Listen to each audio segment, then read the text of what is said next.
Secundaria segundo grado. Matemáticas. La proporcionalidad entre nosotros.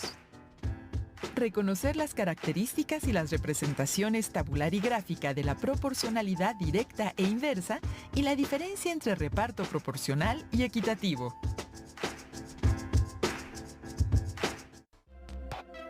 ¿Qué tal, alumnas y alumnos? ¿Están listos para iniciar una nueva sesión de Aprende en Casa?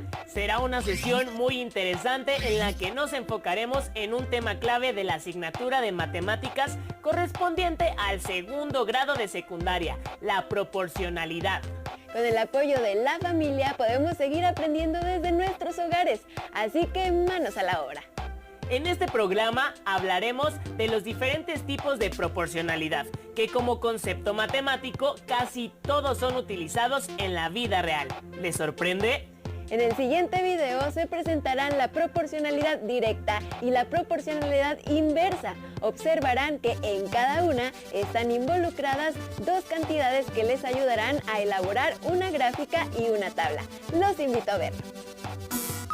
Hola, bienvenidos nuevamente al blog de las matemáticas.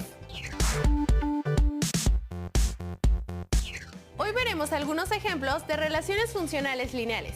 Acompáñenme. Existen relaciones funcionales entre dos magnitudes que son lineales, lo que quiere decir que su representación gráfica es una línea recta. Veamos un ejemplo.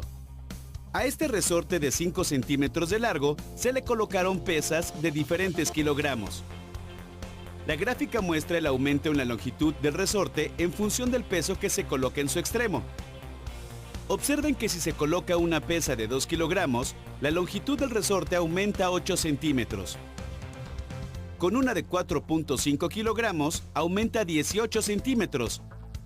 Y con una pesa de 5 kilogramos, aumenta a 20 centímetros. La recta pasa por el punto 0,0. Porque cuando el resorte no tiene un peso, no aumenta su longitud. Ahora elijamos algunos puntos de la gráfica y construyamos una tabla. El punto 0,0 corresponde a 0 kilogramos de peso y 0 centímetros de aumento en la longitud del resorte. El punto 1,4 corresponde a 1 kilogramo de peso y 4 centímetros de aumento en la longitud. Si continuamos con los otros puntos, obtenemos la siguiente tabla. La tabla es de proporcionalidad directa porque al aumentar los valores de la primera columna, aumentan en la misma proporción los de la segunda columna. Entonces, si la gráfica es una línea recta que pasa por el origen, la relación es de proporcionalidad directa. Y recíprocamente, si la relación es de proporcionalidad directa, su gráfica es una recta que pasa por el origen. ¿Y si se obtiene una recta que no pasa por el origen, la relación será de proporcionalidad directa? Ahora, la gráfica muestra la longitud total que alcanza el resorte al ir aumentando los kilogramos de las pesas, en lugar de solo considerar el aumento de su longitud, como se hizo en la gráfica anterior. Observen que la longitud del resorte sin peso es de 5 centímetros. Si el peso es de 1 kilogramo, la longitud total del resorte es de 9 centímetros. Si es de 2 kilogramos, la longitud total es de 13 centímetros. Si es de 3, la longitud total del resorte es de 17 centímetros y así seguimos ubicando puntos. Hagamos una tabla con los valores anteriores y analicémoslos. Como ven, esta tabla no es de proporcionalidad directa, porque los valores de las columnas no aumentan en la misma proporción.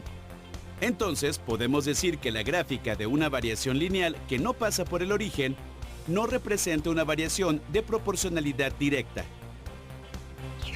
Ahora veamos cómo es la gráfica de una variación de proporcionalidad inversa. En una granja se tiene suficiente alimento para dar de comer a 12 vacas durante 30 días. ¿Para cuántos días alcanzaría la misma cantidad de alimento si en lugar de 12 hay 24 vacas? Como hay el doble de vacas, la cantidad de alimento durará la mitad del tiempo, es decir, 15 días. Si aumenta 6 veces el número de vacas que había, el número de días disminuirá a la sexta parte. Es decir, para 72 vacas, el alimento durará 5 días. Ahora pensemos que disminuye a la mitad el número inicial de vacas. Entonces aumentará al doble el número de días que durará el alimento. Así, tenemos la siguiente tabla. Esta tabla es de proporcionalidad inversa, porque al aumentar los valores de la primera columna, disminuyen en la misma proporción los de la segunda. Para trazar la gráfica, ubicamos los puntos de la tabla en un plano cartesiano. Observen que si unimos los puntos con una línea, tendremos una curva que se va acercando a los ejes. Esta curva se llama hipérbola y representa una relación de proporcionalidad inversa. Espero que estos ejemplos les ayuden a distinguir las representaciones gráficas de las relaciones de variación directamente proporcional, las de variación inversamente proporcional, así como las que no corresponden a ninguna de estas dos. Hasta la próxima en el blog de las matemáticas. Seguramente reconocieron que en la proporcionalidad directa se relacionan dos cantidades que cuando una aumenta, la otra también. Y si una disminuye, la otra cantidad también disminuye de manera proporcional. ¿Qué características notaron en la gráfica de proporcionalidad directa? ¿Se dieron cuenta qué debe pasar por el origen? En la proporcionalidad inversa, cuando una cantidad aumenta, la otra disminuye y viceversa proporcionalmente. Intenten responder las siguientes preguntas. ¿La gráfica de la proporcionalidad inversa es diferente de la gráfica de proporcionalidad directa? ¿De qué manera? ¿Cómo varían los datos de la tabla? Ya vieron que la proporcionalidad es la relación que se registra entre cantidades y el reparto proporcional consiste en la distribución de una cantidad en partes proporcionales. ¿Cómo es esto? Veamos el siguiente video. Hola, les doy la bienvenida a mi blog. Hoy vamos a analizar qué son los repartos proporcionales y por qué son diferentes de los repartos equitativos. Comencemos. Hugo y sus hermanos gemelos, Paco y Luis, quieren comprar un regalo para su papá que cuesta 720 pesos. Hugo propone que el costo del regalo lo dividan equitativamente.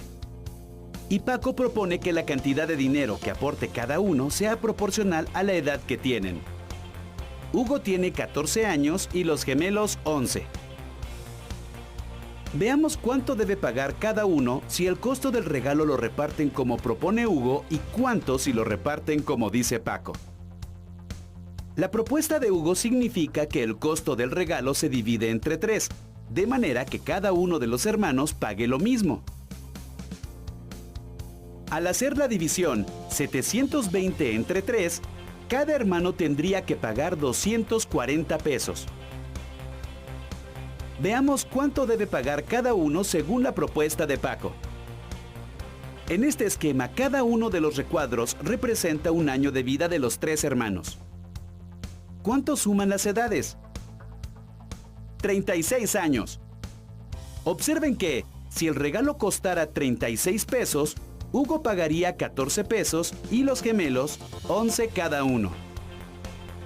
Pero si el regalo costara el doble, es decir, 72 pesos, cada uno tendría que pagar también el doble. Entonces, Hugo pagaría 28 pesos y los gemelos 22 cada uno. Es decir, se divide el precio del regalo entre 36, que es la suma total de las edades, y luego el resultado se multiplica por la edad de cada uno. Como el regalo cuesta 720 pesos, entonces dividimos esta cantidad entre 36 y el resultado lo multiplicamos por la edad de cada niño. Así, Hugo pagaría 280 pesos y los gemelos 220 pesos cada uno. Como pudieron observar en la propuesta de Hugo, cada uno aportaría la misma cantidad de dinero. Pero en la propuesta de Paco, Hugo es quien aportaría la mayor cantidad por ser el hermano mayor. Ahora veamos otro ejemplo. Carmen, Juan y Claudia tienen un club de tareas donde ayudan a sus amigos. Este mes en total les pagaron 1,125 pesos y quieren saber cómo repartir el dinero de manera proporcional al número de horas que cada uno trabajó. Carmen, 15 horas. Juan, 18 y Claudia, 12. Al sumar el número de horas que cada uno trabajó, vemos que el total es de 45 horas. Entonces, Para saber cuánto dinero les pagaron por hora, basta dividir los 1,125 de sus ingresos entre 45. Así, por cada hora les pagaron 25 pesos. Como Carmen trabajó 15 horas, le corresponden 375 pesos. A Juan le tocan 450 pesos, porque trabajó 18 horas. Y a Claudia, 300 pesos por sus 12 horas de trabajo. Hemos visto dos ejemplos de reparto proporcional. Piensen en otras situaciones en las que resulte necesario hacer repartos proporcionales. ¡Hasta la próxima! Ahora resuelvan esta cuestión. Un abuelo quiere repartir una cierta cantidad de manera proporcional entre sus 3 nietos de 14, 10 y 6 años de edad. ¿A quién le corresponde más? Al inicio del programa se mencionó que los diferentes tipos de proporcionalidad eran utilizados en diversas situaciones. En el siguiente video se presentarán algunas de estas situaciones. Hola, bienvenidos a mi blog. Hoy hablaremos sobre situaciones de la vida cotidiana donde hay proporcionalidad. Dos magnitudes guardan entre sí una relación de proporcionalidad directa cuando al aumentar o disminuir una de ellas, la otra también aumenta o disminuye en la misma proporción. Veamos algunos ejemplos del uso cotidiano de la proporcionalidad directa. Al comprar varios artículos iguales, sin que se aplique un descuento por estos, la cantidad de dinero que se paga es directamente proporcional al número de artículos, porque entre mayor cantidad de artículos se compren, más dinero se paga. En un mapa o dibujo a escala, las medidas tienen una relación de proporcionalidad directa con las medidas reales, ya que si una de ellas aumenta o disminuye al doble o al triple, la otra aumentará o disminuirá en la misma proporción. La cantidad de tornillos que fabrica una máquina y el tiempo que tarda en hacerlo son magnitudes directamente proporcionales, porque entre más tornillos fabrica, más tiempo tarda la máquina en hacerlos. Cuando tenemos dos cantidades en una relación de proporcionalidad directa, ¿podrían saber cuánto aumentaría una de las cantidades si la otra lo hiciera? Imaginen que quieren comprar cierta cantidad de lápices iguales. Por 7 lápices pagan 24.50 pesos y por 10 lápices 35 pesos. ¿Cuánto pagarán por 12 lápices o 15? Para encontrar el total de lo que pagarían, dividimos lo que se pagó en cada compra entre el número de lápices que se compraron. En ambos casos, se obtiene el mismo número al que se le llama constante de proporcionalidad, que corresponde al precio de un lápiz. Ahora, solo necesitamos multiplicar esta cantidad por 12 y por 15. También existe otra relación de proporcionalidad, en la que al aumentar una de las cantidades, la otra disminuye en la misma proporción. A esta se le conoce como proporcionalidad inversa. Veamos algunos ejemplos de la vida cotidiana. La velocidad promedio a la que un automóvil recorre cierta distancia es inversamente proporcional al tiempo que tarda en recorrerla, porque entre mayor sea la rapidez del automóvil, menor será el tiempo que tarde en recorrerla. La cantidad de trabajadores que se requieren para hacer una barda, si todos trabajan con la misma rapidez, es inversamente proporcional al tiempo que tardan, porque entre más personas trabajen, menos tiempo tardarán en hacer la barda. El flujo de agua de una tubería y el tiempo que tarda en llenar un tinaco son magnitudes inversamente proporcionales, porque entre mayor cantidad de agua sale por la tubería, menos tiempo tarda en llenarse el tinaco. Ahora, ¿cómo creen que se utilice la constante de proporcionalidad en una relación de proporcionalidad inversa? Imaginen que van de viaje por una carretera con su familia a una ciudad que está a cierta distancia. Si el automóvil viaja a una velocidad promedio de 90 kilómetros por hora y no se detienen, tardarán 4 horas en llegar a la ciudad. Pero si van a 60 kilómetros por hora, tardarán 6 horas. ¿Cuánto tiempo tardarán si van a 40 kilómetros por hora o a 30 kilómetros por hora? En este caso tenemos que multiplicar el tiempo que tardan en llegar a su destino por la velocidad promedio a la que se mueve el vehículo. El resultado siempre es el mismo número, que es la constante de proporcionalidad. En este caso es la distancia a la cual está la ciudad a la que quieren llegar, que son 360 kilómetros. Entonces, basta dividir esta constante entre la velocidad a la que iría el automóvil, 40 o 30 kilómetros por hora. Exacto, 9 y 12 horas. Hemos visto algunos ejemplos de proporcionalidad directa e inversa, como el llenar el tanque de gasolina de un auto. ¿Ustedes qué creen?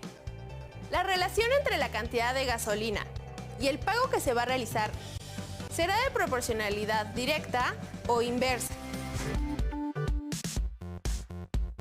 Nos vemos en el próximo Blog de las Matemáticas.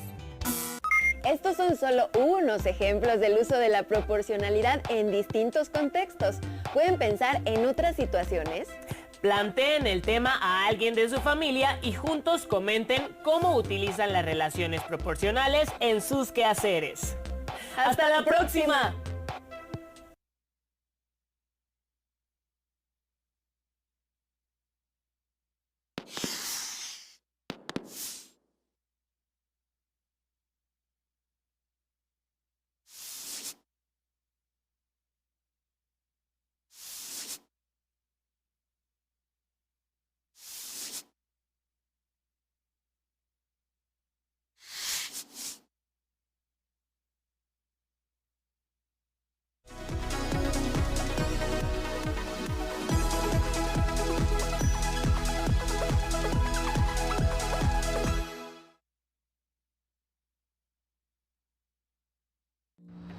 Acabamos de ver el programa La proporcionalidad entre nosotros de la asignatura de matemáticas. Ahora los invito a recordar las preguntas que les formulamos para que las guarden en su carpeta de experiencias. En la proporcionalidad directa se relacionan dos cantidades y cuando una aumenta, la otra también. Y si una disminuye, la otra también disminuye de manera proporcional. ¿Qué características notaron en la gráfica de proporcionalidad directa? ¿Se dieron cuenta que debe pasar por el origen?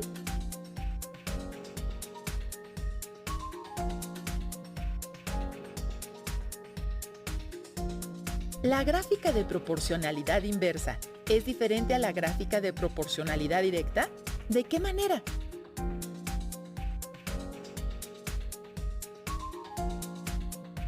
¿Cómo varían los datos de la tabla? No olviden guardar sus anotaciones y respuestas en su carpeta de experiencias para que a su regreso a clases las puedan compartir.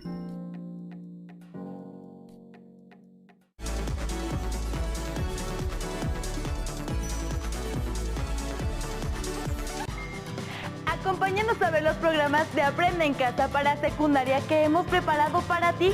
Y si quieres saber más de la asignatura de matemáticas, puedes consultar la página de televisión educativa que está en la pantalla.